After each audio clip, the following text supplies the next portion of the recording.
sommes aujourd'hui sur le territoire des Places.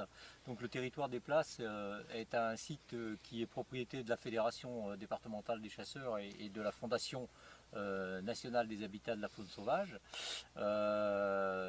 C'est aussi un territoire qui fait partie du réseau de territoire de l'Observatoire du gel prolongé.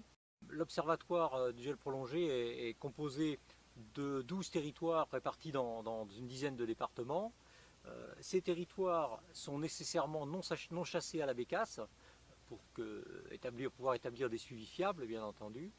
Le suivi et la mise en place de ce suivi est nécessairement précédé par la signature d'une convention, souvent tripartite, entre la Fédération départementale des chasseurs, le Club national des bécassiers et le propriétaire ou gestionnaire du site d'accueil de ces fameux suivis. Eh bien, on se retrouve donc pour le deuxième comptage aux chiens des bécasses sur le territoire des Places, à Morog.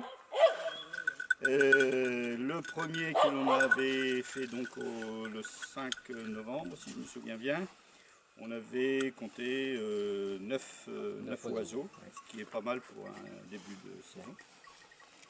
Je vais vous distribuer vos feuilles de comptage et vos plans de chaque secteur, puisque le territoire que l'on compte est divisé en 3 secteurs. À l'approche d'une vague de froid, la périodicité des comptages est resserrée un petit peu, de façon à pouvoir analyser la répartition des oiseaux, leur comportement et surtout leur état physiologique, pour voir si les oiseaux sont ont suffisamment encore de réserves alimentaires et réserves énergétiques pour affronter une vague de froid. Si ça n'est pas le cas, eh bien, l'Observatoire du gel prolongé aura pour objectif de proposer aux instances départementales, Fédération départementale des chasseurs et bien entendu préfecture, d'alerter sur la situation et en vue d'une éventuelle suspension de la chasse lorsque c'est devenu nécessaire.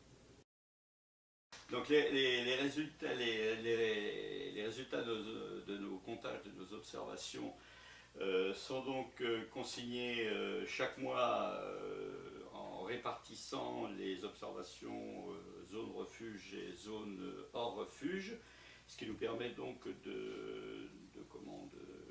d'appréhender et d'analyser le comportement des oiseaux en période de froid ou en période normale.